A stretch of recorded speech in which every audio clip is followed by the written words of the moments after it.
رضی صاحب بات کریں اگر نگراں سیٹ اپ کی کر رہے ہیں تو نگراں حکومت ڈالر کی نگرانی میں اب تک کیوں ناکام ہے؟ دیکھیں نگران حکومت جو ہے وہ میں اپنا اعزاز سید صاحب کی بات کو آگے بڑھاؤں گا. نگران حکومت جو ہے وہ جو لے کے آئے اور جن کی وہ نمائندگی کرتے ہیں ان کا بھی بہت کچھ سٹیک کے اوپر ہے. لیکن یہ جو آپ نے کہا نا بزنس مینوں کے حوالے سے, یہ ہمارے ایک صاحب ہیں عارف حبیب صاحب, انہوں نے پچھلے دنوں نیشنل میڈیا پہ بیٹھ کے دھڑلے سے فرمایا کہ اس ملک کو چلانے کے لیے ہائیبرڈ نظام ہی ہونا چاہیے, وہی ڈیلیور کر سکتا ہے.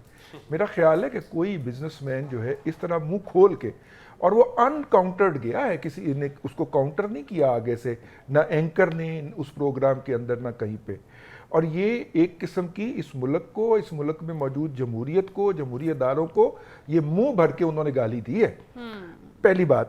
دوسری بات یہ ہے کہ مجھے یہ سمجھ نہیں آتی کہ ہم یہ جو چارٹر آف ڈیموکریسی کے بعد چارٹر آف اکانومی کی بات کرتے ہیں, وہ موجود ہے بھائی.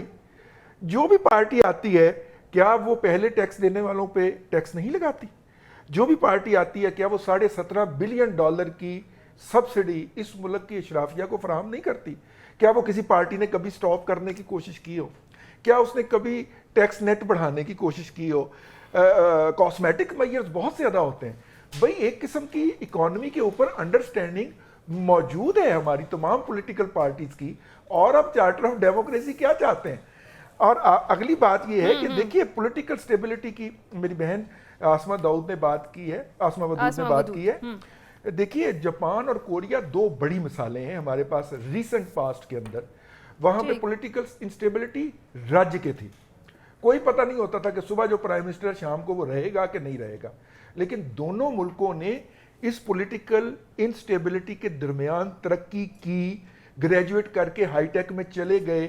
اب وہ اپنی ٹیکسٹائل انڈسٹری اور میٹالک انڈسٹری اور پلاسٹک انڈسٹری ہم جیسے ملکوں کو کہتے ہیں تم لے جاؤ اور ہمیں کام کر کے دیا کرو. کیوں؟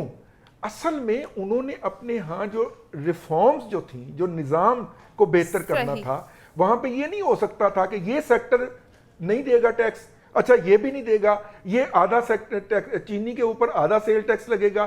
وہاں پہ یہ نہیں ہوتا تھا. وہاں پہ تمام لوگوں کے لیے تمام اکنامک میئرز انہوں نے برابر کے لیے. آپ اگر وہ کر دیں تو پولیٹیکل انسٹیبلٹی کچھ نہیں کہتی نظام کو.